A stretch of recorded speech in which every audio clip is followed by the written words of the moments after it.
ಶುಭ ನಾಮೇ.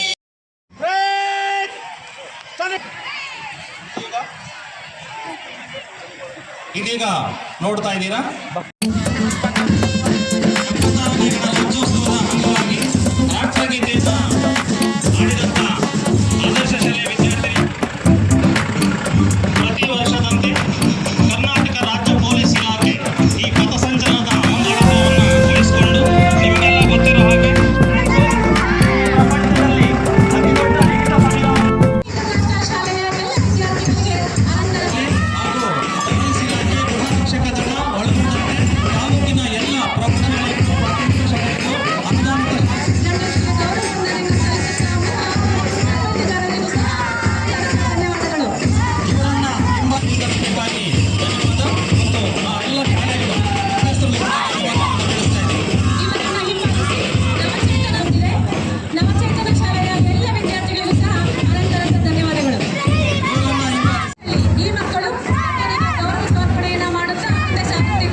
ಧನ್ಯವಾದ.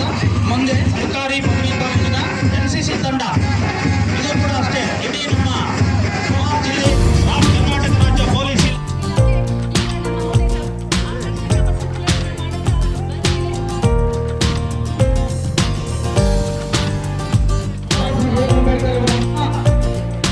ಎಂಟು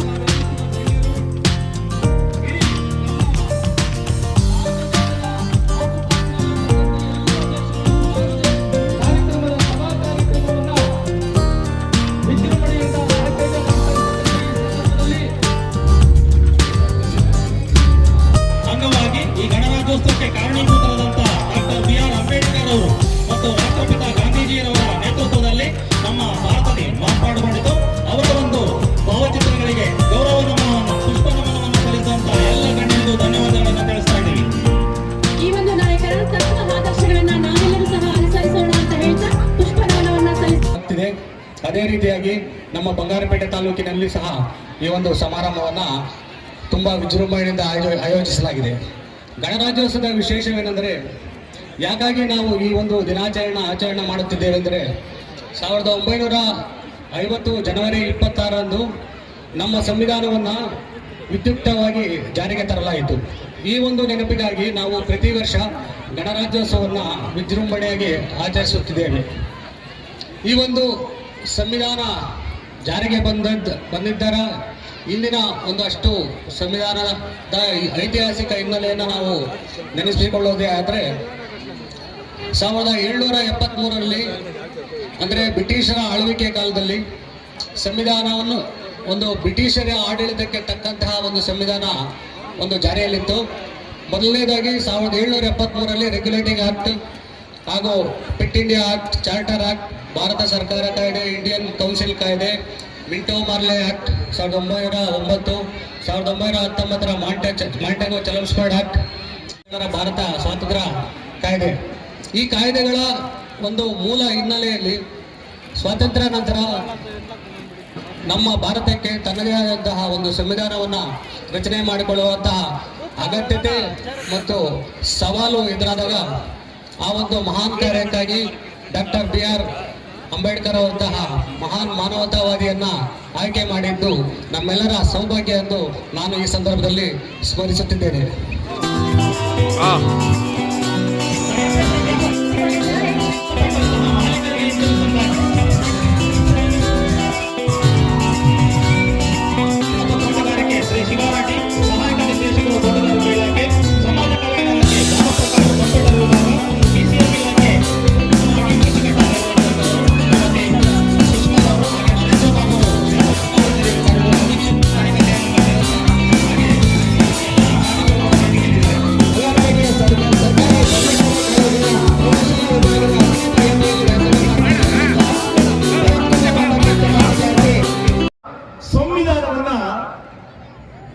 ಕೇವಲ ಭಾರತ ಅಲ್ಲ, ಪ್ರಪಂಚದೆಲ್ಲೆಡೆ ಕೂಡ ಈ ಅಂಬೇಡ್ಕರ್ ಸಂವಿಧಾನವನ್ನ ಅಂಗೀಕಾರ ಮಾಡ್ತಾರೆ ಮತ್ತು ಪ್ರಶಂಸೆ ಮಾಡ್ತಾರೆ. 1956 ಜನವರಿ 26ರಂದು ಸಂವಿಧಾನ ಜಾರಿಗೆ ಬಂದ ಗೌರವವಾಗಿ ನಾವು ಇವತ್ತು ಆಚರಣೆಯನ್ನ ಮಾಡ್ತೇವೆ. ಈ ಸಂವಿಧಾನ ಅಂಬೇಡ್ಕರ್ ಅವರು 2 ವರ್ಷ 11 ತಿಂಗಳು 12 ದಿವಸ ಕಷ್ಟಪಟ್ಟು ರಚನೆ ಮಾಡಿದ್ದಾರೆ. ಸ್ವಾತಂತ್ರ್ಯ, ಸಮಾನತೆ, ಭ್ರಾತೃತ್ವ, ಸೋದರತೆ ಇವೇ ನಮ್ಮ ಸಂವಿಧಾನದ ಮೂಲ ಮಂತ್ರ. ಇವತ್ತು ನಮ್ಮ ಕರ್ನಾಟಕದಿಂದ ದ್ರಾವಿಡ ಶೈಲಿಯ ಬ್ರಹ್ಮ ಜನಾಂಗವು ಕೇಂದ್ರ ರಾಜ್ಪಥ್ನಲ್ಲಿದೆ. ಬಂಧುಗಳೇ, ಇಷ್ಟೇ ಹೇಳ್ತೀನಿ. ಇನ್ನು ಮುಖ್ಯವಾಗಿ 12 ವರ್ಷಗಳ ಕಾಲ ಶಾಸಕನಾಗಿ ಇದ್ದೀನಿ ಅಂದ್ರೆ ಇದಕ್ಕೆ ಮೂಲ ಕಾರಣ ಅಂಬೇಡ್ಕರ್ ಬರಬೇಕಾದ ಸಂವಿಧಾನ, ನನ್ನ ಜನತೆಯ ಆಶೀರ್ವಾದ. ಬಹುಶಃ ನನ್ನಂತವರು ಇವತ್ತು ಬಿಳಿ ಬಟ್ಟೆ ಹಾಕೊಂಡು ಕಚೇರಿಗಳಾಗ್ಬೋದು, ರಾಜಕೀಯವಾಗ್ಬೋದು, ಶೈಕ್ಷಣಿಕವಾಗಿ ಎಲ್ಲರೂ ಕೂಡ ಮುಂದುವರೆದಿದ್ದಾರೆ ಅಂದ್ರೆ ಅದಕ್ಕೆ ಕಾರಣ ಅಂಬೇಡ್ಕರ್ ಬರತಕ್ಕಂಥ ಸಂವಿಧಾನ. ಈ ಸಂವಿಧಾನ ಈ ದೇಶದ ಪ್ರತಿಯೊಬ್ಬ ಪ್ರಜೆಯ ರಕ್ಷಕ ಅಂತ ಹೇಳ್ಬೋದು. ಅಂಬೇಡ್ಕರ್ ಅವರು ಸರ್ವರಿಗೂ ಸಮಪಾಲು, ಸರ್ವರಿಗೂ ಸಮಾನತೆ ಇವೆಲ್ಲವೂ ಕೂಡ ಸಿಗಬೇಕಾದ್ರೆ ಸಿದ್ದರಾಮಯ್ಯ ನಾಯಕರು ಈ ದೇಶಕ್ಕೆ ಬಹಳ ಆಗುತ್ತೆ. ನಮ್ಮ ಸಮಾಜ ಕಲ್ಯಾಣ ಮಂತ್ರಿ ಆಗಿರ್ತಕ್ಕಂಥ ಮಹದೇವಪ್ಪರು ಅವರ ಈ ಸಮಯದಲ್ಲಿ ನಾವು ನೆನೀಬೇಕಾಗ್ತದೆ. ಇವತ್ತೇನಾದ್ರೂ ಕೂಡ ಬಂಗಾರಪೇಟೆ ಕೋಲಾರ ರಸ್ತೆ, ಬಂಗಾರಪೇಟೆ ಟೇಕಲ್ ರಸ್ತೆ, ಬಂಗಾರಪೇಟೆ ಡಬಲ್ ರಸ್ತೆ ಎಲ್ಲ ಆಗಬೇಕಾದ್ರೆ ಅಂದಿನ ಪೀಡಬ್ಲ್ಯೂ ಮಿನಿಸ್ಟರ್ ಆಗಿದ್ದಂತ ಮಹದೇವಪ್ಪರ ಕೊಡುಗೆ ಅದಕ್ಕೆ ಇಚ್ಛೆ ಪಡ್ತೇನೆ. ಬಂಧುಗಳೇ, ಇದಾದ ನಂತರ ಹಿಂದಿನ ಸರ್ಕಾರದ ನಮ್ಮ ಸ್ಪೀಕರ್ ಅಂದು ಅವರು ನಮ್ಮ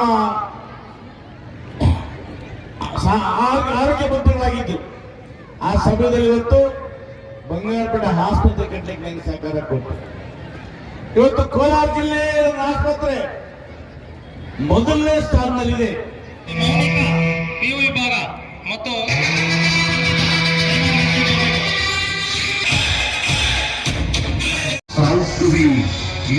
ನೀನೇ ಕಾಣಿಸ್ತೀಯ.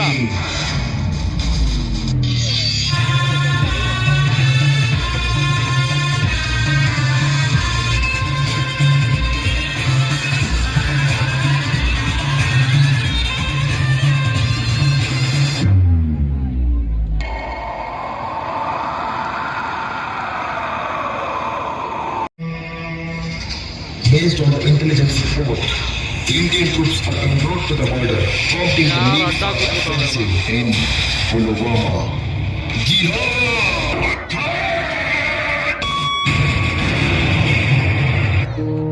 एक मेरे देशवासियों के लिए दिन रात फसल उगाता है, एक किसान धर्म का कर्ज भी खाता है।